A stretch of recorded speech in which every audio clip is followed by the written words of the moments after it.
probe into Ahmed Swale and JB Dankwa's murder case. Hey, gentlemen, good morning. Good morning. I'm on poem to say. Oh, but your mama say anyway, Ahmed Swale, JB Dankwa, Omugwa, and it should be expedited. And you're Harrison. Oh, my penny, your mama, and yet your man penny, your mama, and Numasem, and Yanyum. Hello.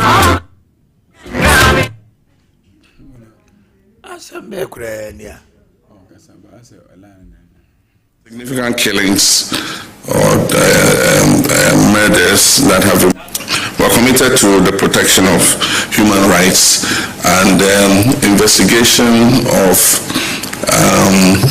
significant killings or murders that have remained uninvestigated. And so I've urged the police and the investigative organizations to look more actively in cases like Ahmed Swale, and that is how come a first suspect has been arrested. We're hoping that his interrogation will lead to further arrests of people.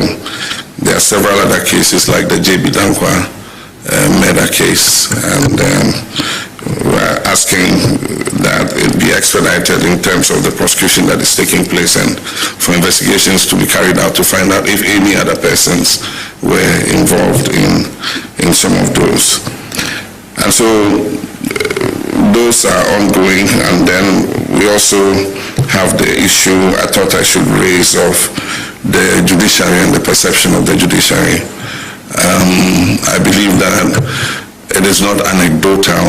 I mean, several surveys asking Ghanaians, what their opinion of the judiciary is have not come out positively. And I believe that it is a duty for all of us to work to make sure that we have a judiciary that is respected. Year in, year out, you hear 12 billion C. Enunti, Omapeni John Mama, Anna Ekan, Osaso Kase, he's proposing a law to criminalize destruction of cocoa farms for mining.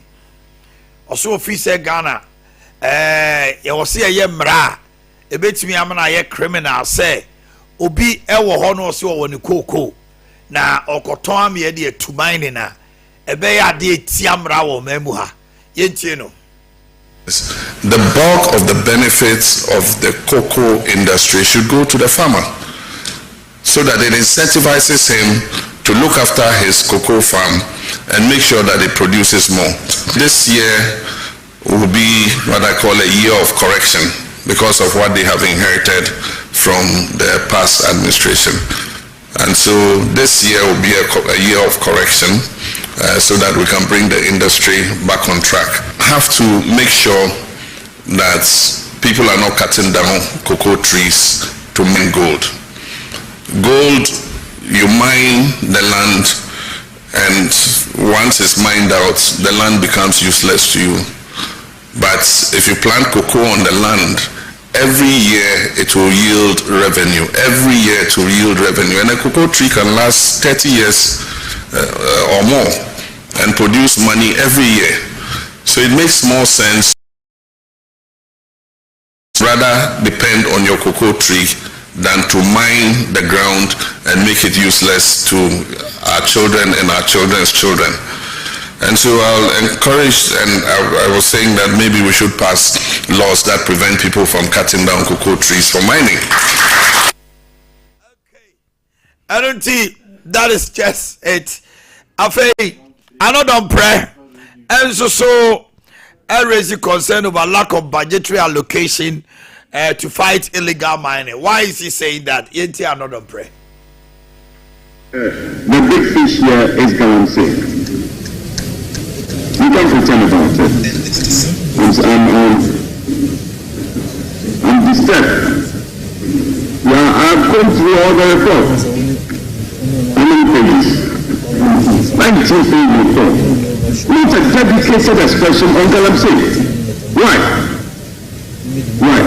That should be so. The minister has told our advisor we are going to do categorization, blah, blah, blah, blah, blah. This is your budget. For whole year budget, no dedication to guarantee fine. It's regrettable. It's totally regrettable. We can't justify this. Because I think that there should be further engagement, and I will employ the committee that they should further engage the manufacturing for the fight against guarantee. Okay. I don't see another press to say in one general. Sa buy no entumi entwe sika se wode kun galamse na akoye kasa kasa kala de akompre kon su firi amano ne abedu na obae no edom kosia no na nipa no de ani jesia no ne bibia wieye no okasa kire Ghana fo oso obibia obeka no kre na obekasa ama wono a oni ano na oni bie no. You will go through this all day. Or say that $18 million issue I could see on it. It has made him a better person. Say, and Yama Oyen on Koswanye. Now, no there he's unfaced. Ubianye calm. Namre pano obekasa. Yenti.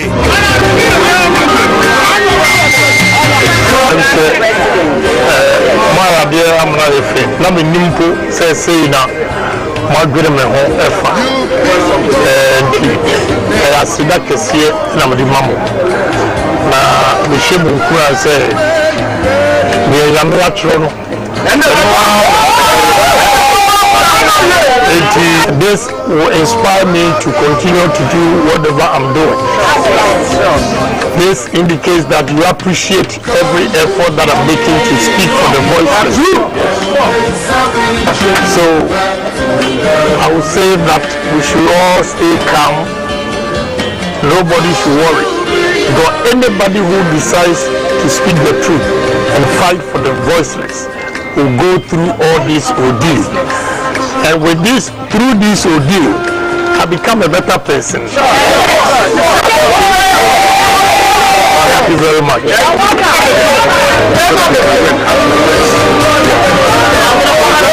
Hey, I don't see honorable Canada compare quite Japan.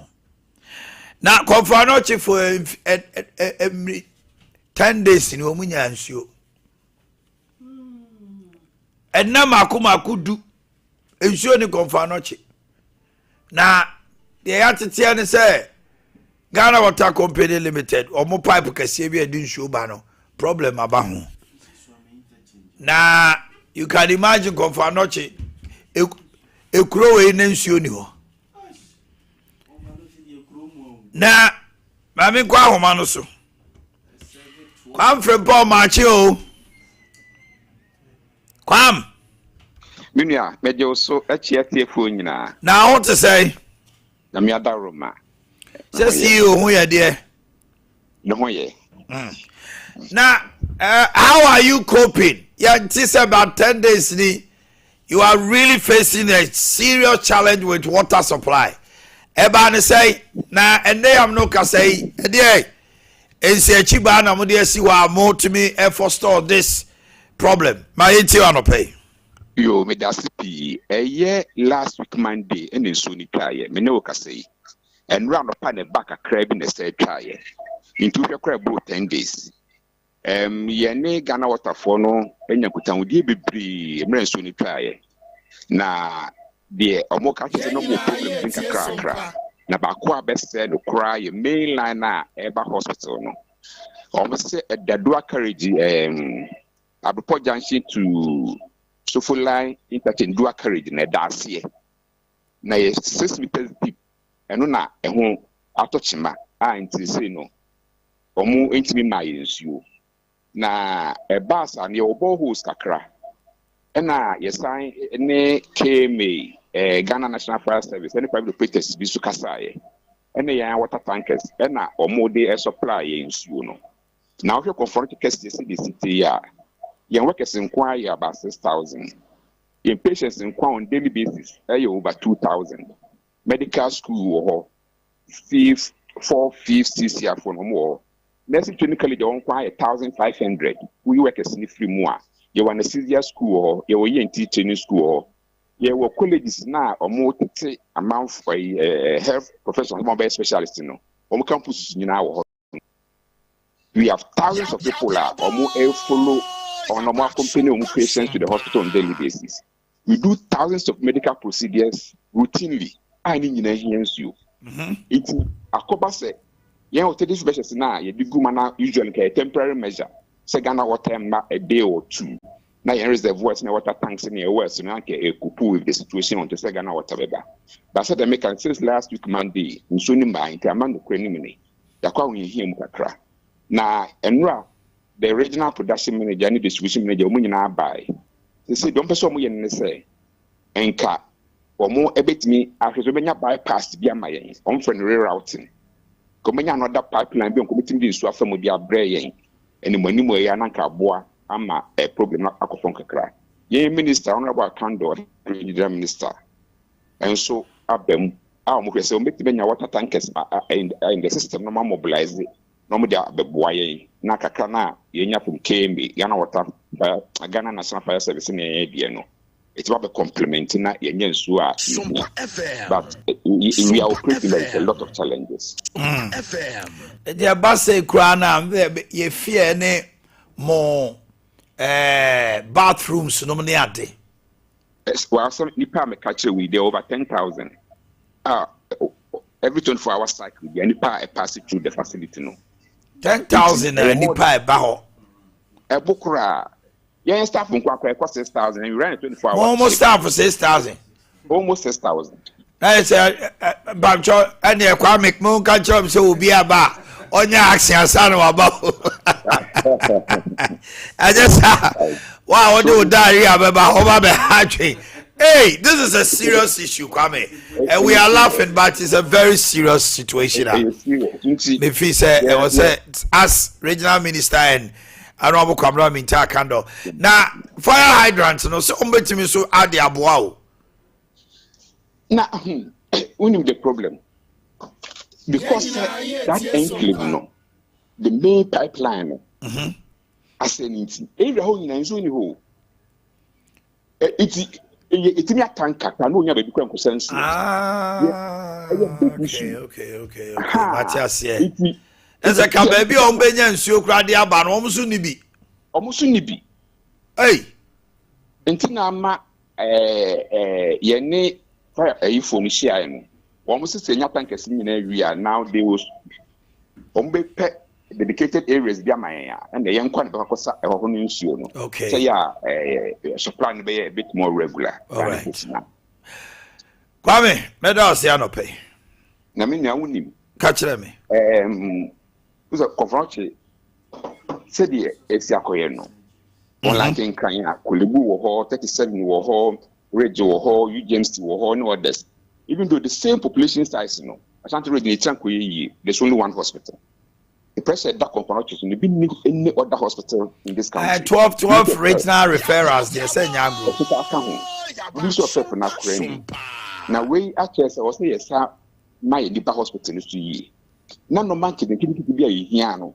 Say your man investments in other areas, you know. Some investments in the Bisuba Ashanti region and the conference. Okay. In water reservoir, for instance. Also, it's in the Bermu Kasiepa. So, yeah, the next time my part will be 10 days to 12 days, and you can be able to supply water more than currently. Okay. Again, a big here has a dedicated line. So, you need any direct line. Line, no, S7 communities are along the pipeline in the Biababi conference. It's a map for a breakfast for a Boshan for Bantima for a Momo Kansunan, the same line and a supplier. It is a supply and you're reliable. Okay. To convert at this stage, we also need a dedicated line. So yeah, you be not supplier a more reliable than a current arrangement because MYA. All right. If it's a penny for I've taken a Kwame Abia no pay. Okay. Now the Akope Jan say Abayin Kasamafo or Abankesim minister for government communication. I have fellows of Osukwache, they were 2 years in him said, Nipa me and send me the petition. I come on Mampeni.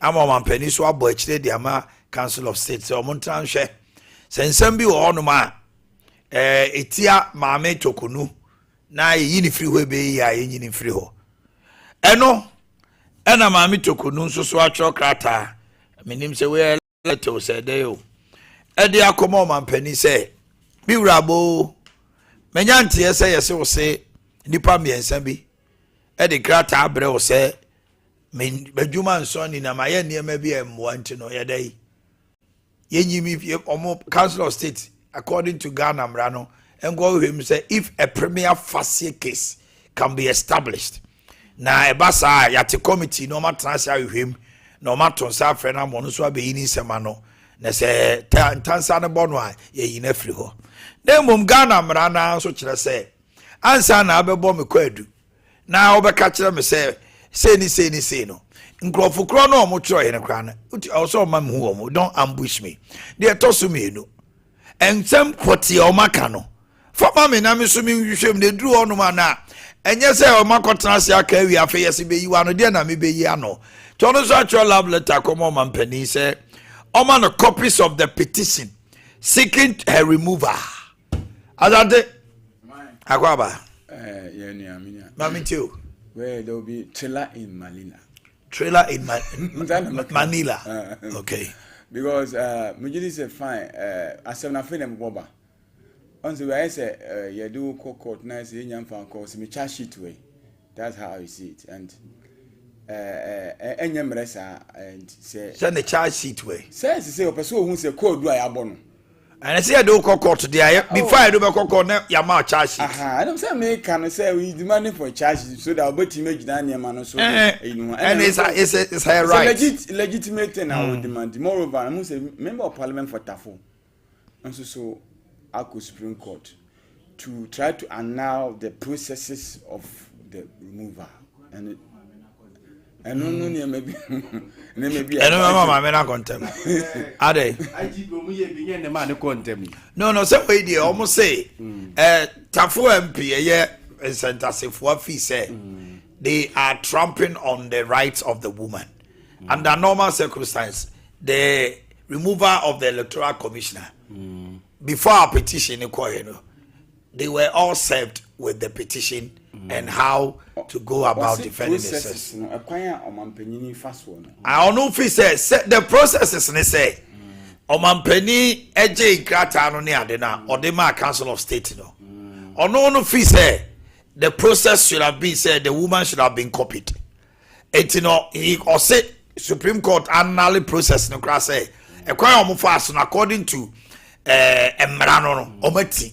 You know say Ghana you see the process and the procedure is as good as the verdict by law. Yeah. It's in the obu ma ultimately assem court. You see Supreme Court ato na sem na twene because he did not go through the due process. No asako ye due process zadeko. We no as if what we did no go nyai mama we are not students of the law. Say I mean obi the mama no offense obi chief justice proper and that's all take process obi for team the abandon as a member of parliament any individual. Oh yes, as in the case of anybody is a friend of the court. Amicus Curia. That's right. But on my way down channel pay the person can cry your company on my seminary. But we actually say you say by interchange, you know. All this while, communicate bad money say, baby, and Kanye project confirm a union house from interchange union. Now, other communities grab benefit from projects because no more expecting. Because you catch them auxiliary roads be a bay now, Boama traffic congestion, a conform. In the Confanoche, on my intimia, ABI, a name more than we want to do so form. At a light to so much to me, you Confanoche or Mamma. Say Bianca or Caseba, was a very idea or party so bad in the womb. It's a mark coming we say, within the community, Nina, Nunya Bianca Queen so free. And this Sunday you will come to be a man, Tennyson and Mantemo, 82 form, 82 so free for me to Capanoche. Baby and one met me too. No man yen so be, and the money me ya because we see the construction is ongoing. And now they say about Navy, and I say, Connect a Navy quan, a woman on betting me a catty. other areas betima so far. Nti nka baby say no, enka contract and as part of the contract no, ni corporate social responsibility no. Enka community be affected kwa enka betima nya say san nso we dey etu amamo, eduru say nso ye twa ya amu nyina mo goso bi. Ana say ye the tank be supply am. Anyama we ya dey say because say nyame amfa fie na say omo say omo stop operations. Na nyame amwo na obi free mu. Look at how the chain of irresponsibility nipa bi anyoma asedi ya akofa we nyina ba enti o ma me dem di se no pe aye ekene Japan so de no the way omo ne chitafo ever come no me I'm enthused me ni ajama no se bi nyini pa nyina kwa ho yehie mu a ye nya nipa bi ebeta na chi we mpo da nche me senka ebetimi ahwe last week mampanya be de chi da Dr. Baumia ba kuma so no hwe nipa na di na chi na hwe nipa edi candidate me hwe in terms of number but in terms of people around Baumia, in terms of people around Japan didn't I make us say one say mampanya be de chire bae no that bae no the likes of former regional minister no ho the likes of Chemawun to miss no ho yeah on my nipa we nipa bi wo me na support ya wo ti going for Baumia she very smart so on pamo Ompa amokwana minu say chairman wuntumi na adwuma ya mawie as a regional chairman party didn't mean but come is a regional minister there and why oh na allegations and no ho hi bi supia nipa epi amfa nkoto abanya o kan ho bi am for see regional minister when he been to man to aba eyi won so kan ho bi report no so show a report dem put and chen hwe say branch akra ketwa we Dr. Don't say that. Regional minister. Look at Sebi within Ashanti region. Can we say the den of MPP? No. Look at the fence. The love among full show Emmanuel. Asemisi Yahre no dru. Asemisi Yahre no dru. It doesn't say ABCC or you. So I mean last year December better abanu. But how was the regional minister responding to some of these disasters? And you know. Any people about me are going forward. So many people not change with through. Okay, that's an advice. Now, the Chief Justice is only asking for Odi Oteram pattern. The Odi Oteram pattern rule of natural justice. Mamina sem nyina ne say, Omampeni nim say ewiasimu. Ghana Constitution say Article 146(6). Emma kwan say obi fuma ana ye be yi obi afri ho a e wo say de ne call him fa Chief Justice ho. Na mom o say si o mampani so say Article 1923 and 296 enso ekasa on the fundamental human rights of a citizen, and when somebody about Mamuche na me read it there I am oh no defendant can be subjected to a trial unless the preliminary process of receiving their response has been adhered to. This forms part of the age-old Odi Oteram pattern of rule of natural justice. And they say, Ghana mra, oba obi kwa dua, oma nipa no kwa, oba kai nansen a. Papa your friend OSP. Martin Kaiser Amidu Chro Krata say ye nyini free ho. Emma omampani ebo akire edema. Chief Justice. Emma Chief Justice mo ma no de na no di sem by. Ti based on na no di sem na Chief Justice mo to asem ni guye. But omo che say we dey process no. As a asase abra omo Emma ni hu at the crocro mo di gina so abon no kwadu. Eno na maame no kasa da bi. Utimi mo bi kwadu. Kwadu no onima de kro. Enso ni start di na sem. Yaw. Ba ma sende Adeakye Abia. That's a Chief Justice so baby on nam no menene ya adwena nye pemra no. Any procedure na omo Supreme Court judges no. Omo interpretate no. Menye lawyer ni de but me common brofo ene brofo a mete ase na mede ba metima chirechirim eche se Chief Justice so aso no so ya pre no hododo wonto no bo Mame Getu Tokono. Akota the etini. Yes, akota say na ubetimi aka procedure for removal of Chief Justice. The 1992 Constitution. Yes. The process for removing of a Chief Justice, Article 46. The article says a Chief Justice may be removed from office for alleged misconduct, incapacity, or disability that prevents them from carrying out their official duties. Petition is filed with the President calling for the removal of the Chief Justice. The President consults with Council of State. Investigative committee is established to investigate the allegation. The committee consists of 2 justices of the Supreme Court and 3 other individuals who are not lawyers, members of the Council of State or Parliament members. Yes. The committee recommends whether the Chief Justice should remove from office. The President acts in accordance with the committee's recommendation. It is worth noting that all proceedings under Article 46 take place behind closed doors, ensuring confidentiality throughout the inquiry. Now the Chief Justice is also posting something, say, even though say Nemrano so Kandia, Yawoka say, or Preno, because people so. Would the committee invite him to a hearing? Yes.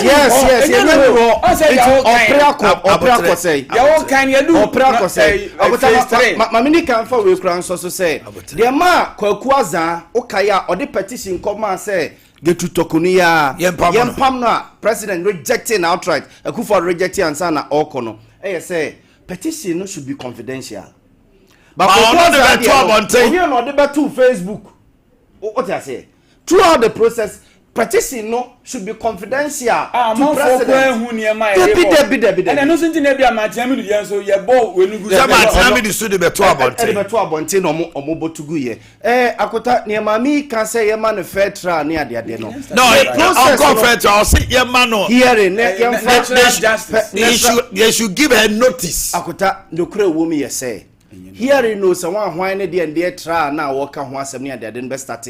When a committee has been formed and OTM so lawyers and Mudina, almost a committee no, ye form we are almost the petition now. Then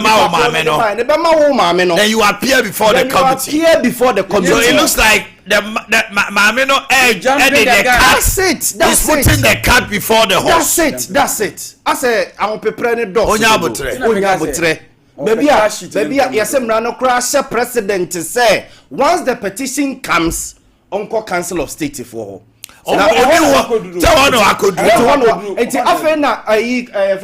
of State for no. Ebeka say, oh, any idea where young farmer a committee. So the Council of State can advise the president say we are to committee.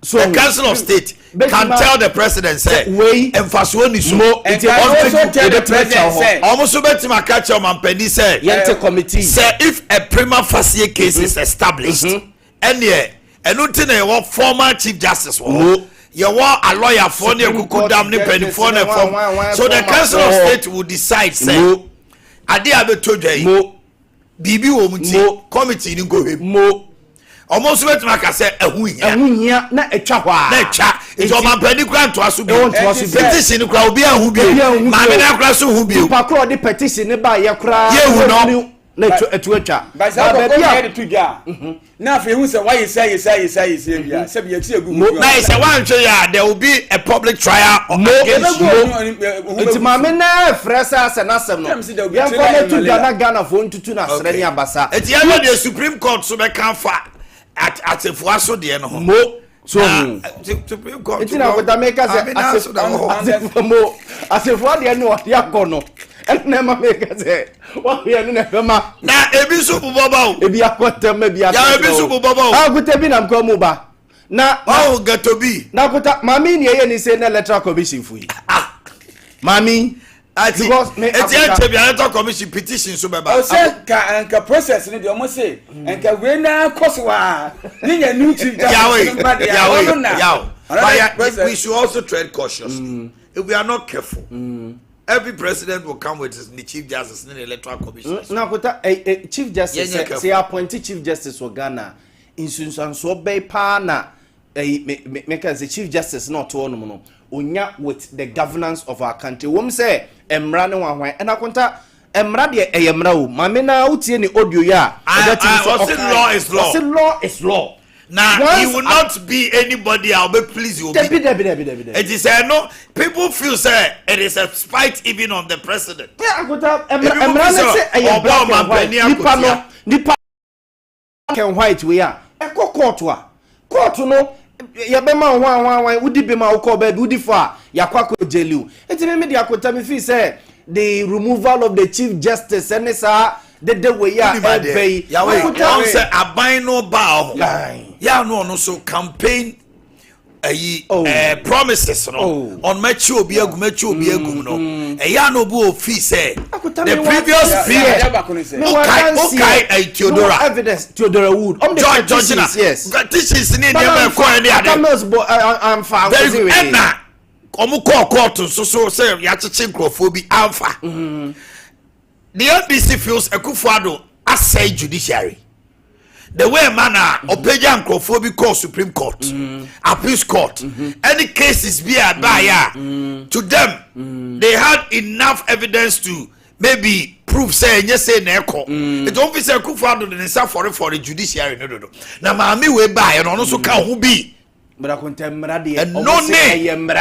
The bottom line in any petition or no petition, at the end of the day, the NDC feels this woman condoned with Nanado to do certain things, and emra a boomran anymore.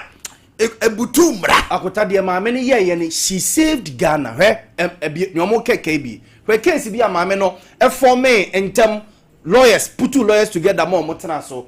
Just your friend say. Ni afanya marking the America Court Supreme Court say Parliament in Tokano he baby na akwakodru he baby na ade na kukura akwakodru say mama na put lawyers and I say judges together at that quick ade na moment chance asem na ntwa tiawa ntwa di na e drag kakra bi be 2 weeks and I say 1 month e command ye vigina that is what you see to but I can tell you for a fact say who they say Sam George Kasa the Chief Justice is a liar the liar and someone man come from my I had to say yo my cancer be a goose so I have to prove to the people say some me kind of day no correct and you know petition Ghana for the deco akota ye de kana bonte de kana court enti mu gina ho a mo to ato yi so ofi said de wo kana bonte no say wo de court ne nkonkosi aga kana bonte wo en court and ya won komo ye di na bonten and ye court down wa bobo and ye kika bia na ya fro mpanifo interesting times ahead let's wait and see what is going to happen information president nya de wo say as will be aba na justice na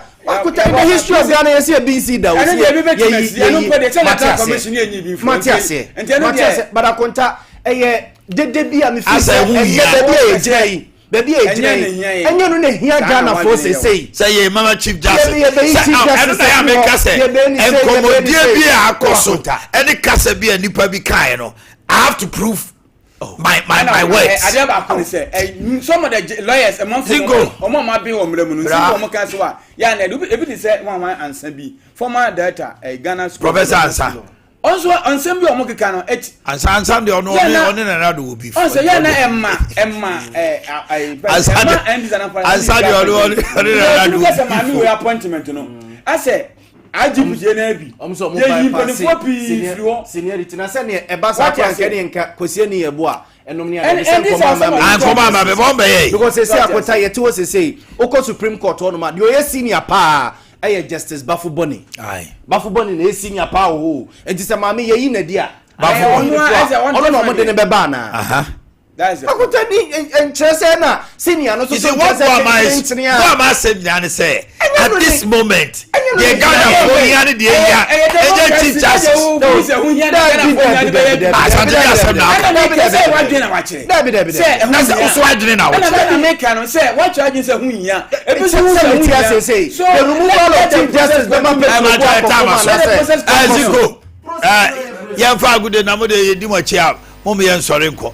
aha say ya na papa ne ka no